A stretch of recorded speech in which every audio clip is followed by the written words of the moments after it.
like whatever dream character you meet in your dream is an unconscious part of yourself that you can literally get in touch with through parts work. What the dream does is like, hey, look there, so you can balance out that soulless energy and I don't know, bring something back into balance. That's what a dream is trying to achieve. It's like digesting something and get the emotional or like psychic digestive system back into balance. And that's so contrary to what like the egoistic Western view of independence and like, yeah, my healing is all about me, and that's why so much of this work that we also talk about doesn't land with people more East, because their view of life is way more community driven and family based, and you're working as a unit as opposed to one individual person. Welcome to the Spiritual Bypassers podcast with Jannick, Ashley, and Tim. This week we talked about questions that Jannick asked Ashley and me to get each other to fall in love with each other. So we talked about Ashley's weird dreams. We analyzed the dream even.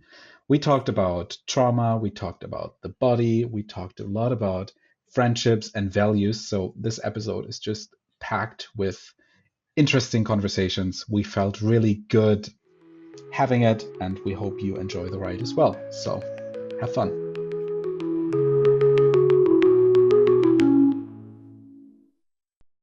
Welcome to another episode of the Spiritual Bypassers podcast. I'm here today with Ashley and Tim. My name is Jannick.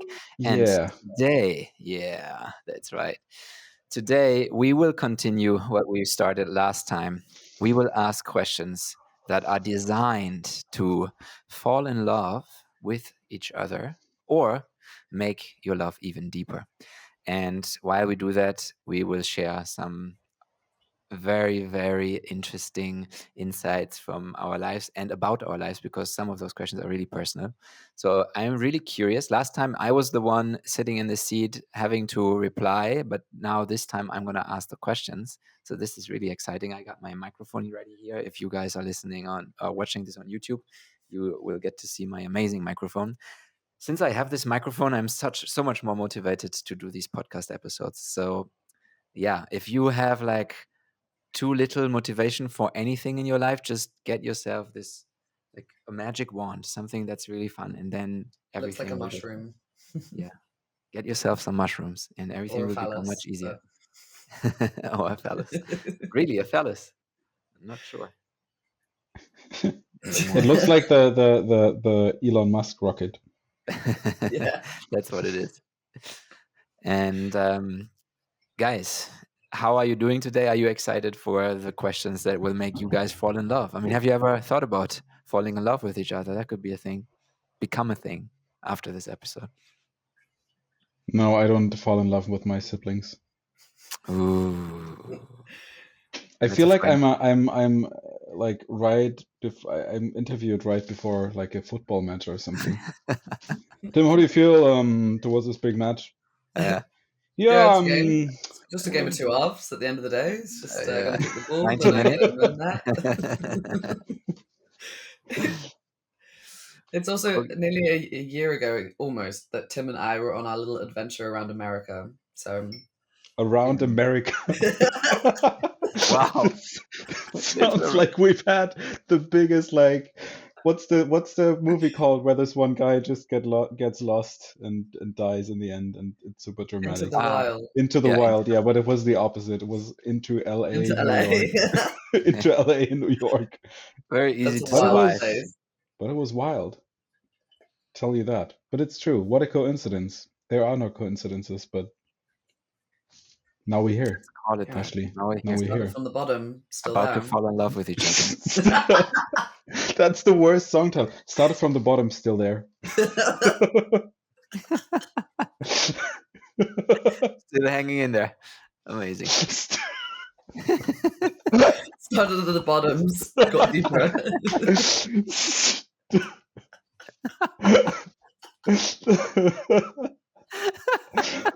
What an accomplishment. Wow. Started from the bottom, still there. So now even more shit than I was, to be honest. Don't listen to the song, please. Just skip it. Thanks. Oh God. Okay. Wow. Very Well, let's continuous. be serious. We're all Germans, or Ashley's half German or something, or she lived in Germany. We're not I just here have a to have German fun. kink. That's all I got. Everybody is half German.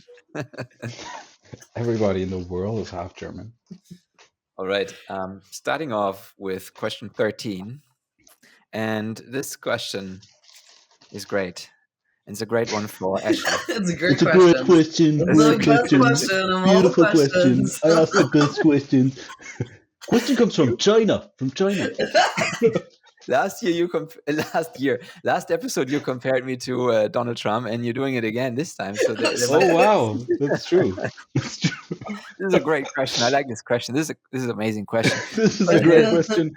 Coming right in. The question is, if a crystal ball, Ashley, could tell you the truth about yourself, your life, the future, or anything else, what would you want to know? I already know the answer. I want to know what the F my dreams mean and what is happening with my dreams. Yo. Because everyone knows that I have the craziest dreams, and there's like blockbuster movies happening in my sleep every night, perhaps multiples. Not all of them win Oscars, but they're definitely very complicated. And I would like to understand, where am I when that's happening? Am I here? Is it just chemicals bashing around in my brain, having reactions that I'm then perceiving as storylines? And is it actually that I'm traveling somewhere? Like, I want to know. It's, a wonderful question. And then what would the answer be? Tim. What would the answer be to Ashley's question? Yeah. Imagine you are a crystal ball. Can you channel the crystal ball? I meant I'm turning into Ashley's analyst, and I have to answer the question what her dreams mean. But you mean the crystal ball question for me? No, I mean you become the crystal ball, analyzing her dreams, telling her. Rub your forehead a bit. You're like the magic crystal ball. Yeah. Okay, I'm a crystal ball. Crystal. You just know things. You don't have to think about it. You just know them. So what I know is that dreams compensate the energies of the day. So I would say Ashley has some intensity in her that is being expressed through the dreams, and I think it would be wild. I mean you already started working on your dreams with one coach, and he was just hopelessly overwhelmed with it. Well, that's a head scratcher.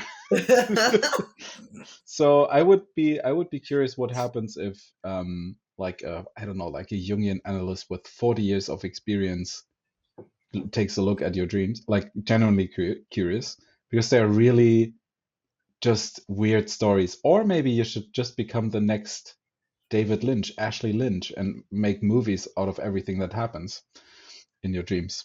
That would be cool. You would be a great artist. Great artist. I like the best dreamer. All the dreams. Make dreams great again. Make dreams great. But I would love that in the future AI is able to see your dreams and then put them into screen. Oh. We started with this. Tim and I talked about this like a year ago, or maybe it was with Julia, where we're basically. Oh, sorry. A cat. We're basically. This table is like a trampoline for cats. Cut that bit. Cool. That I would write down the storyline of what happened in my dreams, feed it into an AI that could make a cartoon like strip from it, but it just wasn't working to the extent that I was appreciating the depth and the scenery and the nuance. And I sometimes forget there's so much happening that I forget all the nuances when I wake up. It's just like the essence of it. Do you write down your dreams? Sometimes. Do you have one in your notes? Yeah, because the notes app is a very mysterious place that you do not want to go to on a girl's phone. I talked to a friend recently, because I have friends, I know, and she said something in real life that she said in a dream of mine 2 months ago, about the exact, like we talked about a certain like group of people, and she said the exact same thing about the same group of people she said in the dream. It was in like I was shivers, bro. I was amazed by that. So dreams are really, I think, really underrated in the like spiritual circles. Like they are so mysterious, so mystical, and so amazing, and to me like a direct pathways into the spiritual realms and like the whatever mysterious thing is going on with life. So and Ashley's dreams are an especially turbulent segue into the spiritual. It's very interesting because the one when I write them down, and I can remember it like I remember an episode of a TV show.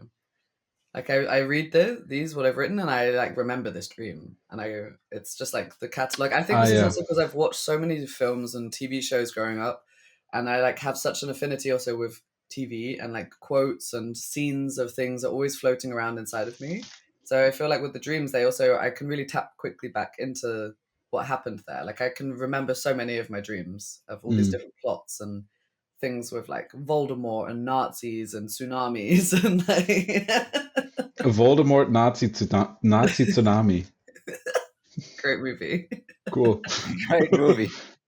Okay, tell us about your dream. Okay, I'm gonna read it, even though it's not in full sentences necessarily. But Okay. or shall I just explain what I remembered happened in this dream? No, just give go us, with the flow. Go with the flow. Give us what you wrote down about the dream. Okay. So I dream I'm in London with a guy and my sister Sasha, and with my first dog Jasper. In a previous dream, I was with this guy and we liked each other, but he was a bit of a pushover. we were in an apartment stocking ice cream for my sister's freezer. We're working in a bunker almost. We're trying to get on transport. We get on a red bus, eventually through the front door and sit at some seats, but not together. And as I turn to sit down, someone slaps my ass super hard. I turn around and it's 4 boys who are like 12 or 13, super azzy, antisocial. I get very aggressive saying, "How dare you?" We argue. The guy tried to help, but he was weak and wouldn't stand up. We should have just got off them, but this went on for ages because how do you win in this kind of situation? And I remember my butt hurting from the slap. When the boys got off, we realized that they had taken my dog, Jasper. I was outraged. We got off and I threw my things at my sister, took off my shoes and sprinted after them. They thought that they'd gotten away. They didn't really give a shit. They're little twats who just take because they value nothing. Oh my god! I like how you insult them. I was running through the crowd. I caught up to them at a Sainsbury's supermarket where Jasper the dog was tied up outside. I was so relieved. I went in and had to ask for. Hang on. He was tied to the bottom of the basket stack, so I had to go ask the security to take it off, and they made me pay. As I was explaining to the cashier that my dog is tied to this, I go back outside, and there's a brown Labrador, and I see that Jasper is in the crowd being led away by a tall, brown-haired, soulless man. Jesus Christ.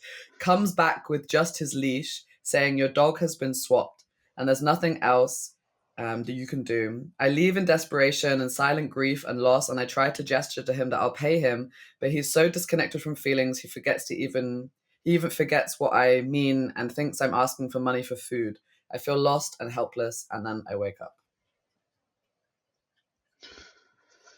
Wow. And then when I analyzed it, it was like anger, loss, cruel humans is like one of the things when I read over it the next morning. And I think down here, meanings that I tried to get from this: running from things in my life, masculine energy, harmful energy, keeping my feminine safe, my masculine, juvenile, cruel, lack of care, lower class, poor, ruthless. I think this is also when I was fasting, I just realized. And rescuing others. There was taking my dog, which is love, heart, warmth, innocence, long-standing relationship of care. And then the black dog can also mean like depression or fear of death. So I was trying to analyze the symbols of like who the different characters mean to me in that dream. Like the boys who hit the butt, the guy who didn't stand up, the dog, it's my first dog and I like loved him so much. I had him for 13 years, and him like being taken away, and then like the cold, soulless man who like was like, "You can't have your dog back, it's gone."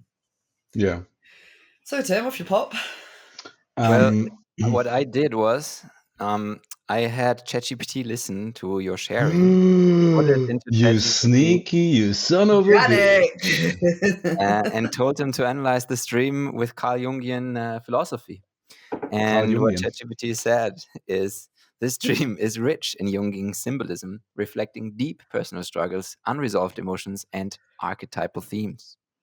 Yeah, there is a Yeah. yeah, Yeah. yeah, yeah. Yeah. Oder? So I could go into the details about the Jungian themes. One of them is the shadow, which is the 12 to 13-year-old boys, and the soulless man. There, ChatGPT says the aggressive, disrespectful boys and the detached, soulless man represent aspects of the shadow, repressed or unacknowledged parts of yourself. The boys symbolize chaotic, destructive energy, possibly reflecting your own suppressed anger, fear, or sense of powerlessness. The soulless man who coldly dismisses your loss could represent a part of you that has become numb or disconnected, mirroring past experiences of emotional detachment. Next one is the anima, the weak man in the dream. The man accompanying you who likes you but is a pushover might symbolize your internalized animus, the masculine aspect of your psyche. His inability to stand up for you could reflect struggles with asserting your own power or setting boundaries. Alternatively, he might symbolize past relationship with men who failed to protect or support you. Naturally. I Ashley roll, is, yes. yeah, Ashley's like, yeah, obviously. Number 3, the dog as a symbol of the self and loyalty. Jasper, your first dog, likely represents an Of integral part of course. yourself. Perhaps Of child. course. Yeah, of Why course. didn't I He's think like, why didn't I think yeah, about this? I It had makes that it one. all makes sense. Of course, the dog. Of course. Perhaps, Go on, perhaps, Jannick. We're right with you. yeah. Perhaps childhood innocence, trust, or deep emotional bonds. The theft of Jasper Bondage.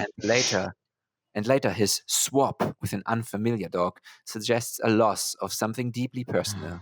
It could symbolize a transformation or forced change in identity, something taken from you that can't be reclaimed in its original form. And you know when I had this dream? July. When? Just as July. the transition out of Neo was happening.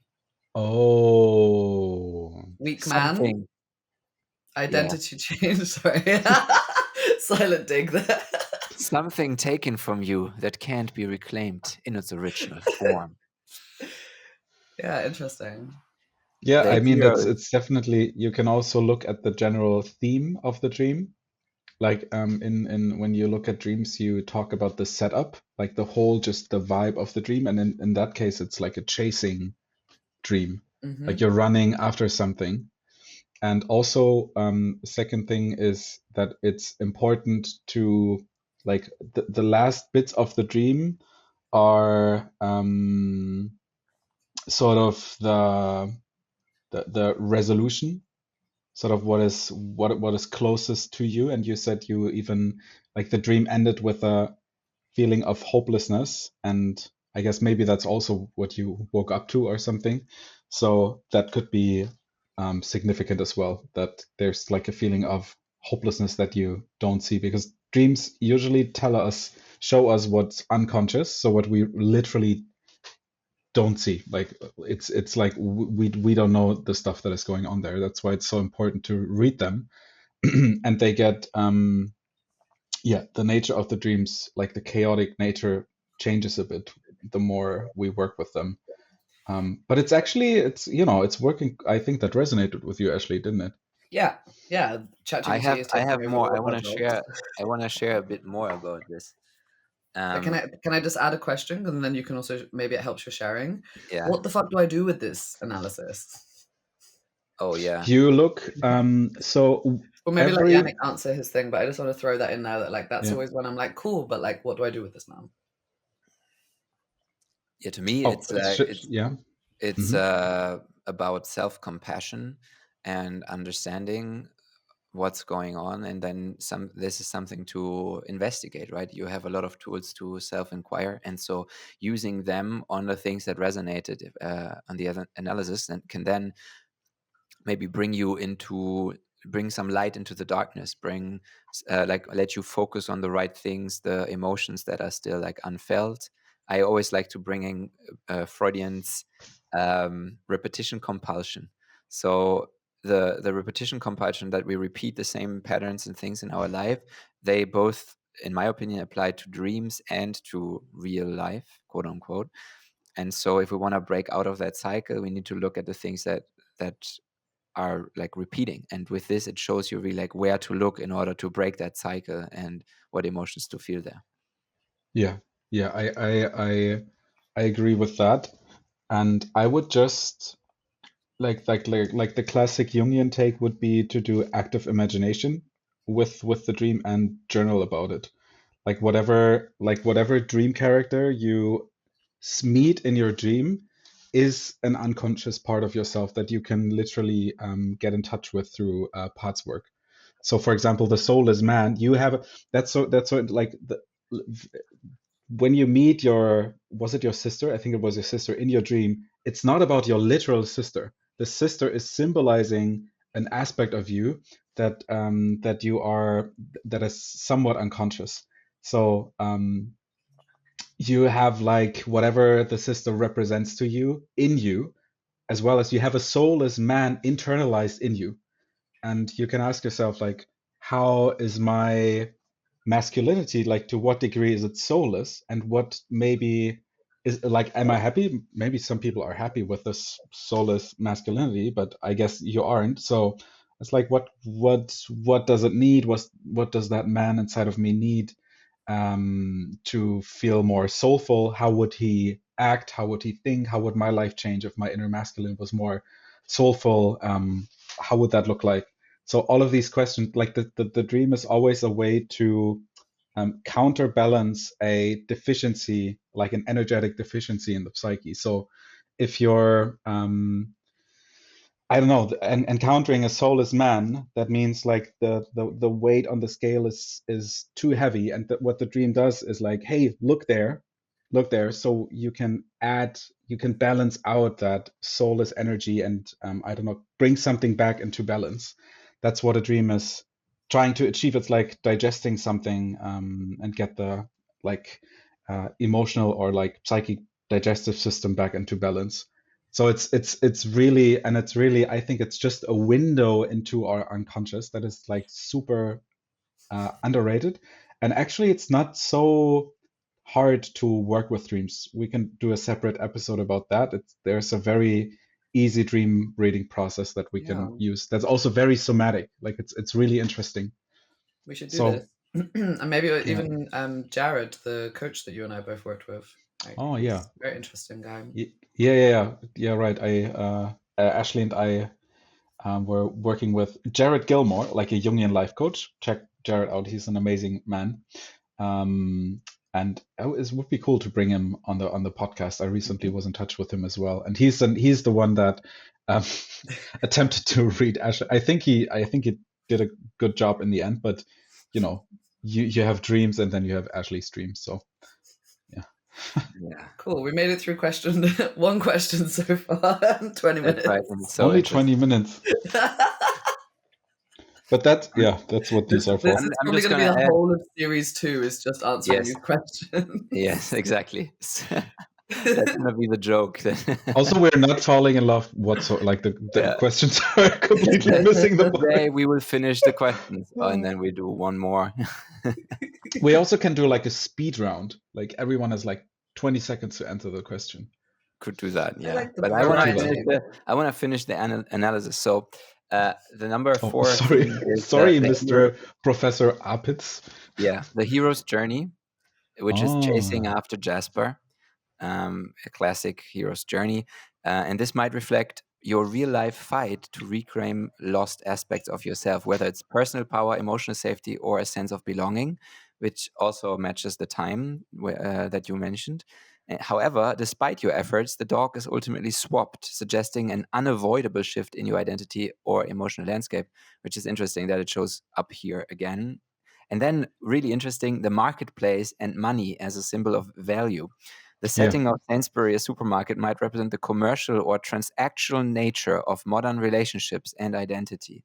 The fact that you have to pay to get Jasper back could symbolize the emotional price you've had to pay for past experiences. The soulless man misinterpreting your gesture as begging for food could highlight feelings of miscommunication, frustration, or a deep longing to be understood. And I think, yeah, you tell us, but this might resonate with what happened there in your life as well, right? Yeah, fully around that super time. interesting. Like that was the first like 6 weeks after leaving that old job, which was my identity for like multiple years, and community, the fear of transitioning into my own thing. Also, it's the lead up to the first retreat last year when I had this dream, like 2 weeks before. So also my first men and women's retreat, that was also a new identity and uncertainty and things like this coming. Yeah. That's that. I also have just to mention that I also frequently dream of supermarkets actually.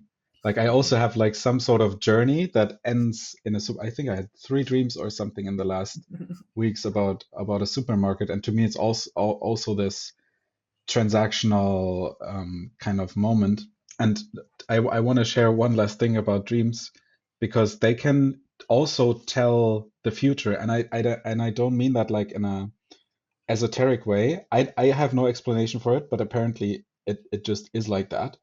And because I was dreaming about there was like everything. I had a dream where everything was costing money, like everything that I did, going to bed, speaking, everything, and there was just money like pouring everywhere. Everything was costing me money. And at first I thought like, yeah, money is like the symbol for energy, and I'm like overspending my energy or something like that. But then literally like a few weeks later, I was having probably the most severe like financial not crisis but challenge that I had in my life so far. And the dream was sort of, I feel like there was something inside me that was like, hey, take care of that. You're spending too much money or whatever. Something is coming along the way. Like brace yourself. And that maybe also illustrates what I mean with like it's trying to balance something out. It's like telling you, hey, like look there. And I think it's so fascinating and also touching to me that there's something inside of us that knows what we need, we need, and it's sending us these amazing, like miraculous, mysterious dream images every night to be like, hey, if you look here, then your life will improve, or this is what you need. And it's a great mystery and just amazing to me, really amazing. There's a different word also for, and not deja vu, because deja vu is but when you remember something from a dream, which I have loads, like multiple times in the week, when I'm like, I dreamt this like 3 months ago. It's called deja, and I can't pronounce the French word like REVE, but there's lots of accents. So like Rêve. Déjà rêve. Rêve So it's like cool. an E with a triangle on top and then an E with an accent. Yeah. Rêve. Deja rave. Deja rave. Deja rave. Deja rave. Interesting. I didn't know that was a thing. Cool. Wow, amazing. What a conversation. Jannick, do you want to ask me the next question? I do, Tim. I do. You do.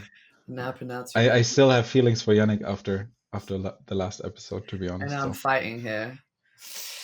Tim, I'm fucking here. Is there something that you've dreamt of doing for a long time? Why haven't you done it?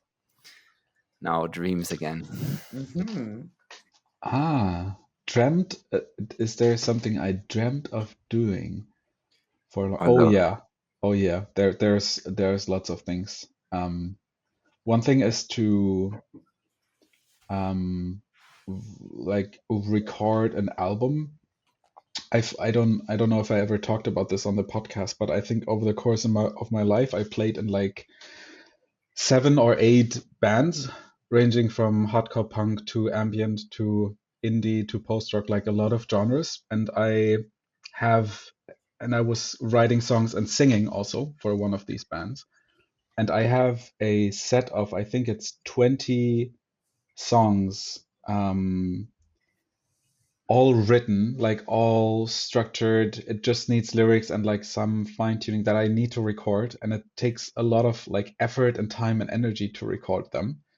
That may be a belief, but that's where I'm at now. And I really want to do this because out of all the things that I've like, and I really mean it, like all the things that I've done, this is probably the thing that is has the most potential and is the most like personal and Tim thing I could do in this lifetime.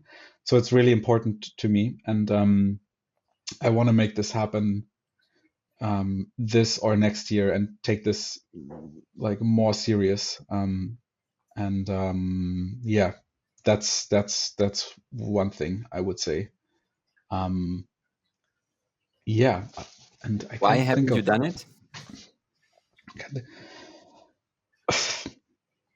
Ultimately, I don't know. I mean, I could come up with reasons, but I don't know if they are the actual reasons why I haven't done it. I think I quit the last musical project that I was involved in around 2 years ago when I started to work for Neo Emotional Release as a photographer, and since then life has just been really turbulent and focused on business, and there was just like time-wise and energy-wise not enough space and focus to do it.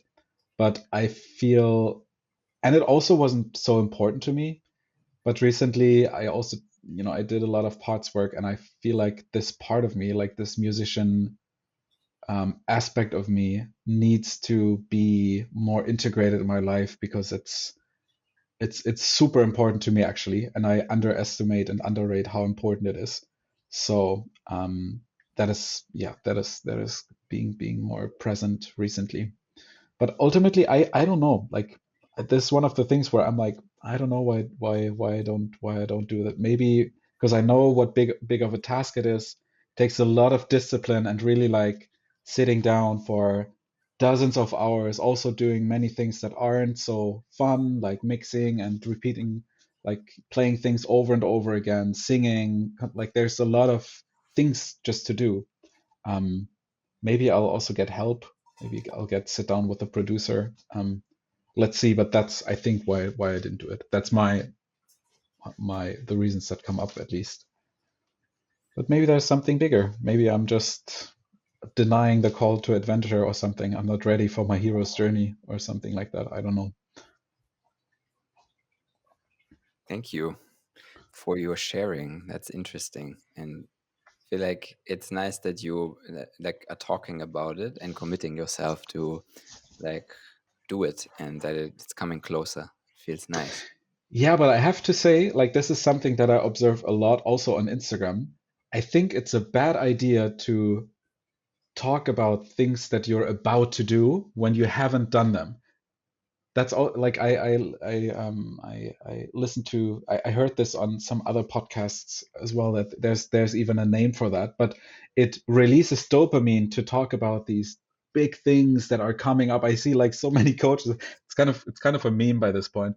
I'm brewing something in the background, and oh, something big is coming. I'm cooking something up for you, and then you see like an image of like a laptop and like maybe a journal next to them, and next thing you know, like nothing happens. Nothing happened. Nothing is. So I'm really like, It's also every Berlin DJ. Big things coming, yeah, guys. yeah, yeah. Big things are coming. Instead of just doing the big thing and release it, while it's, so I'm careful with that as well. But yeah, I'm in good spirits, but I also take it like slow. My life is going pretty well right now, so. That's cool. And that brings us to the next question. Number 15, Ashley, what is the greatest accomplishment of your life? Wow. This is So many. Wow, little, what a little difficult quick, question. quick, It's Oh. like that ass. No. Getting your ass slapped in that one dream. Yeah. Okay.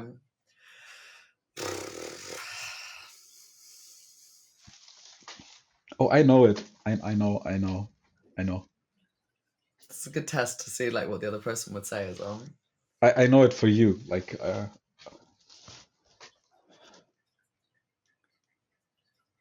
Depends how dramatic I want to go. dramatic. As give us the dramatic full as drama. possible. So if you want my Scorpio answer, that's my greatest achievement was deciding to stay on this planet. Yo. Because that would have been the easy option out 3 years ago. And I guess more like practically.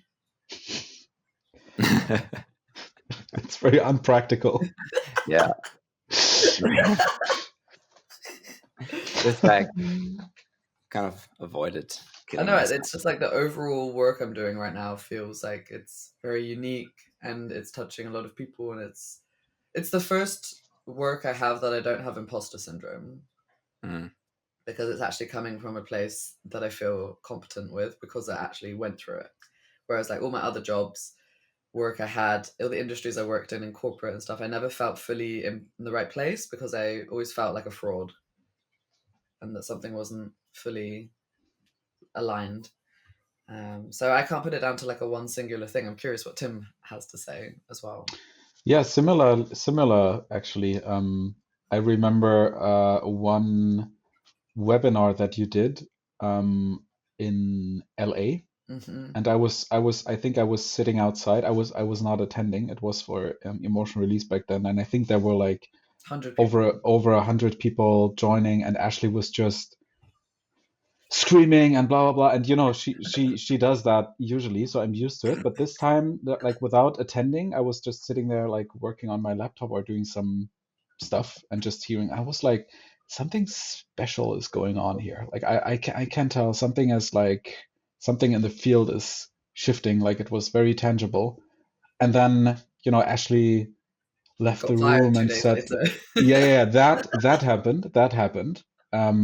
So there was definitely a shift happening, and she left the room, and you know, we had like a nice conversation on the rooftop where you also, you know, started, you know, you got really emotional and was touched by your ability to hold spaces like that, and you know, people giving you this amazing feedback. And I was like, also because you got fired 2 days later, that was a very, very important tipping point where you stepped into your power and got, you know, according feedback. And then something in the outside, God knows why, you know, things happened the way they did. But I feel like this is connected and was sort of a testament to what you just shared about your about the depth of your work. That was really, really amazing. I sort of bit my ass that I wasn't there. That was like legendary situation. It was great. Thank you, Tim. Wow, I love you. I love that. Yes. Nice, it worked. So in love. we don't need to ask any more questions here. Jannick is turning into Kai Pflaume now. Yeah. Ashley, here's my Tim. Ashley doesn't know Kai Pflaume. I don't know. Is this a news commentator? He had shows where he just it's quite toxic actually, where people like opened up about their love for each other in like a super grandiose way, like, and there was a camera, and yeah, the subject didn't know about everything that happened, and they just, you know, surprised them with like loads of roses and stuff, and Kai Pflaume was standing there, Ashley, here's your Tim, here's something to tell you, and then I come there and tell you that I love you in front of 1,000 people, and they have to act like they accept it. So that's Kai Pflaume. Very weird. It's like what was the name of the show? Yeah. Nur die Liebe zählt? Nur die Liebe zählt. All you need is love. Only love matters. All right. Only love matters. Nothing else matters. Next question for Tim. What do you value most in a friendship? What do I value most in a friendship? Podcast. I only hang out with people who have podcasts. Everyone else can fuck off. I can smell people that don't have podcasts 10 meters away. No, I value, I think like 3 things. One, and these 2 are intertwined. I like people who have the ability to hold depth, and people who are interested in having a good time, whatever that means. Like when I hang out with people, I want to have like engaging conversations and just fun. Like I love laughing. I love understanding the world deeper. I love connecting to people deeply. that's like what I value. Um, and I value openness, like something like the opposite of gaslighting, like openness. And I don't like being like getting unsolicited advice and like or being like analyzed or things like this. When it's consensual, I like it, and when it's coming from an open heart. But sometimes, especially in the new age coaching whatever scene, like the bodywork scene as well, I often experience people analyzing other people like sort of top down. It's like, yeah, it's like this mother pattern of yours, isn't it? And I'm like, bro, just please just stop. Like I'm working with coaches, and I'm good. I'm good. I don't need like another coach that gives me advice I never asked for. So I don't like that. And accordingly, I like when people have the ability to be empathic and um, value the relationship, like the connection, who are interested in retaining a connection, and who are sensitive enough to feel when connection is lost.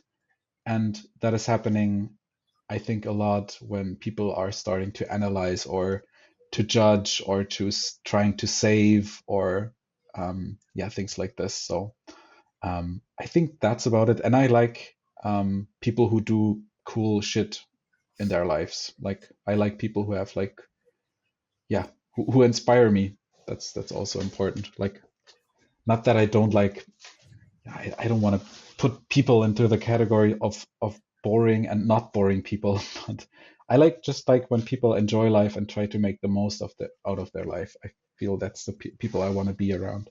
That's why I also have the podcast with you too, because you fit my standards. I think it's important, really important, to have standards when it comes to friendships. Yeah. Just the same as in a relationship. Like also, yeah, in the things they do and the things they value and stuff, and to be really picky about this. So yeah. And they I have like just that fallen list. in love a little deeper. Yeah, because we Yeah. match that, Jannick. Yay! Yeah. I was You had thinking a to lot say that. about in spiritual circles everybody's talking about tribes and like building tribes and stuff, and I'm more and more like, this is something is off with that. I don't know what, but I don't know if I want a tribe. I actually just want a really solid, amazing group of friends that I spent my entire life with. Um, and I don't need like a tribe. Is I that don't not the know same what the thing? not. I don't know. I don't know. Tribe to me has like this spiritual new agey undertone that feels like a family, or like it has like this slightly culty thing.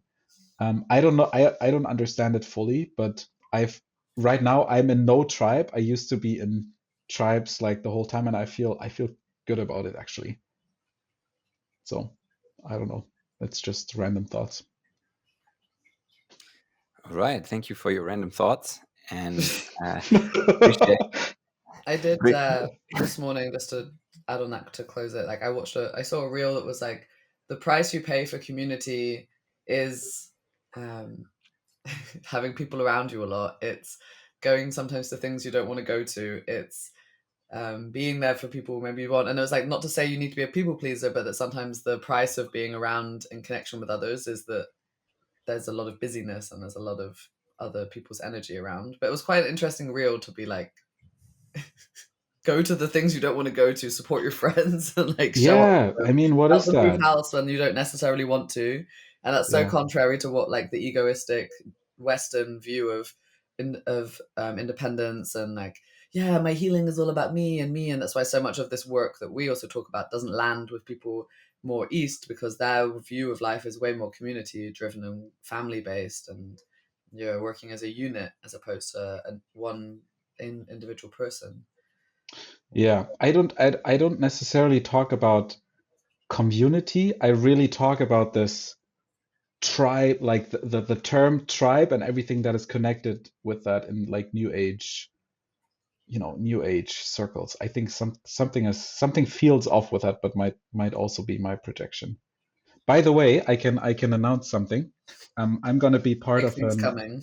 a big things coming. Something is steering in the background. Brewing. It's actually Just like brewing. evolved enough to share it. We'll be hosting a retreat in Africa, like a non-profit retreat. We'll go to Kenya to discover what community feels like there. We're going there with with a group of people from Europe mostly, and we'll just hang out with the Kenyan community and discover what their energy of community connection and things like this feels like. It's going to be, I think, around 5 days, and because from I have yet to learn this. I've never been in Kenya, but the friend that we're doing this together with, she is there very frequently, and she says that the way community is lived there is completely different in the Western world. Like, it's the opposite of this ego, individualistic kind of drive. It's very much, it feels like a web. Like, everybody sort of knows each other, everybody's like there for each other and things like this, and not with this, like, it's just second nature. It's not like, oh, we do this because we meditate and whatever. It's just like, it's woven into the DNA of the culture. So I'm really looking forward to that, and if anyone's listening and wants to partake, just send me a message. I think when will it be? It's we're still working on the exact dates, but it'll probably be in October. Cool. So yeah, that's my answer to the question. Maybe we can do one last question. Yeah. And then Timmy has to bounce. Call it a day. All right. Okay. So the last question is, Ashley, what is your most treasured memory? Oh, that's an emotional one. Most treasured. That's an interesting way of asking. So it's always slightly hard because I feel like my memory isn't always fully on point. Like # childhood trauma, but like in Myers-Briggs, my introverted sensing is in the trickster category in the unconscious. So that's your ability to recall memories, and it's in this like, did that really happen? Is that really true? It's like really hard to remember sometimes.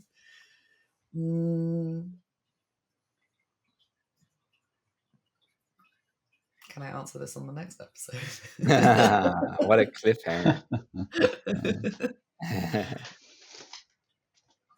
Yeah, because defined treasured. Like, I have memories, some are nice with my family, some are like cool experiences, lots of times in nature, fun parties. Like, it depends what we define as treasured. Something you want to put into a treasure. Yeah, maybe if I had to, like, it's only one I could bring with me. I don't know. I have to think about it. Okay. If Ashley says she has to think about it, then she has to really think about it, because usually you come up with like those answers, right? Yeah, I'm sacral authority in human design. I need a yes or a no, but that's when it's this or this. But if I have to recall something, then I need a bit more space to think about my life. 1 week to be exact. 2 hours of journaling every day. 2 weeks. Okay, so then we need to go with another one, right? Tim. I love that every episode we're getting through less and less questions. We made it through 4, I think. So far 4, but this is number 5. What is your most terrible memory, Tim? Maybe that is Ashley's most treasurable ones. Yeah, I can answer that one easily. Do you want to answer that one? No. You can switch it next time. You can ask the treasure. There's a few ones. I was involved in 2 car crashes. That's pretty terrible. I had 2 traumatic friendship moments when I was 18 and 24. That pretty much wrecked me. Don't want to get into details. And I had a pretty traumatic situation. But did you say childhood? No, just your most terrible memory. And I had a terrible love memory that I think was about 1.5 years ago. Yeah. But it's not even a memory anymore. It's just I rarely think about it. So it's really close, but I feel like I've pretty much digested that miraculously. But I think from what is like still affecting me, it's probably the car crash, because I think we talked about this on the podcast like one time, that my nervous system is geared towards like something like impending doom. For example, I don't know, when I have a really hard time driving in cars. It's getting actually worse every time I'm in a car, especially with my parents, when they're in the front and I'm in the back. I like it's sometimes it's getting to a point where my whole body is like filled with adrenaline, and I can feel my hands tightening up a lot. Like it's really painful actually, and I can feel that my hands and my lower arms are generally like chronically tightened.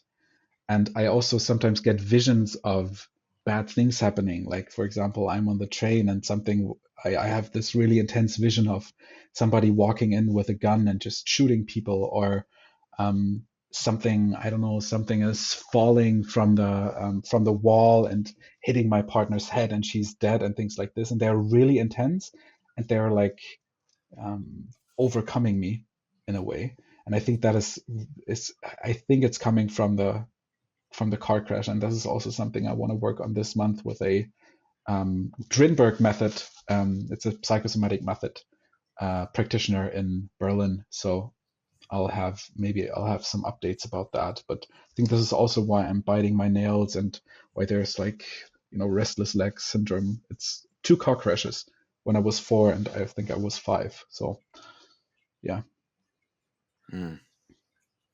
Maybe to end this podcast not on Maybe you could like yeah, meditate this and is take your like a mother cool wound, shower. right?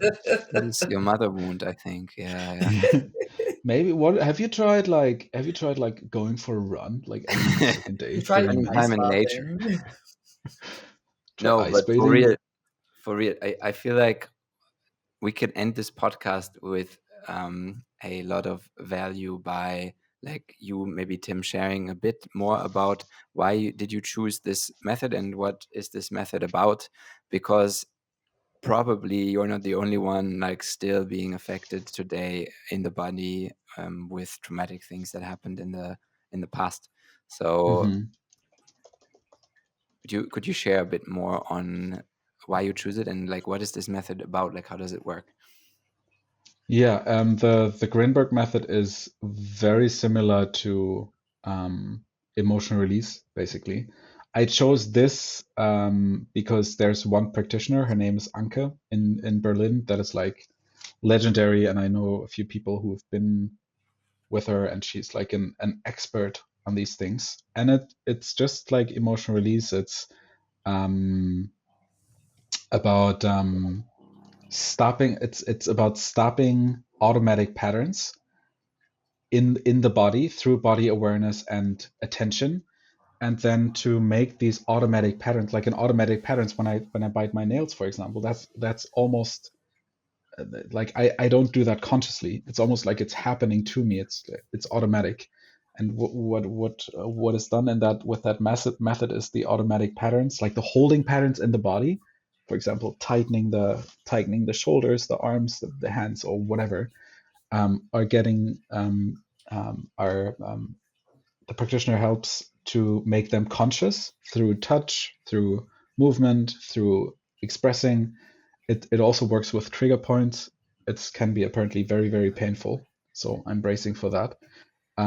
It works with organs as well, and with guided with verbal guidance.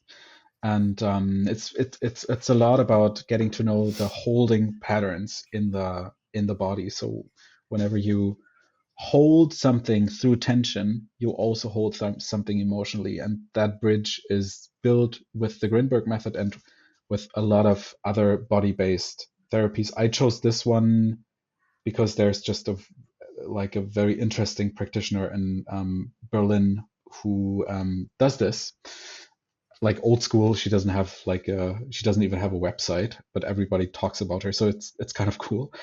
She's a witch. Yeah, she's a witch. So that is that, and I think for these things, like they're so repressed that I it's hard for me to get there by myself. It's so bodily, like the trauma that happened. It's so much body based that I need someone to activate that. I can't just journal that, or I don't know, do active imagination. Like this is where my self work comes like to a I'm seeing the limits of my own like trauma healing that I can do by myself. So I'm I'm doing that and looking forward to it. Nice. Yeah, I'm very interesting, very curious to see how it goes for you and We're for going you to to have a lot share. of content coming up the next weeks because I also have a training I'm attending next week. So there's going to be lots of insights and things showing up. Nice. Yeah. Amazing, guys. All So I right. guess that was yet another episode, and I'll give Jannick the last words to shoot this off into the spiritual ethers. Thank you, Tim. It was fun being the moderator with my microphone today, and fun listening to you guys. There were some really beautiful moments, and I always love because you guys know each other so well. When you reflect on each other, when you mirror each other, it's something really beautiful. And I want to end the podcast with the invitation for our listeners to really become aware and grateful for the value of friendship that you have in your life, and maybe ask yourself, what is a thing that I can do to bring my friendship, my connection to someone to the next level? And can it include this kind of communication, this kind of mirroring? It's something really beautiful that deepens the connection. It doesn't have to be 36 questions that we now, I think, have arrived in the middle of 18, number 18, amazing, 50% done. Love it. And yes, so taking that with you. And if you like this episode, please share it with a friend. Subscribe to our podcast, to our YouTube channel. Let us know in the comments what you felt about this episode. And if there's anything that you would like us to cover in one of the next episodes, we'd love to hear your feedback. And then we'll see you in the next one. Bye. Bye. Goodbye.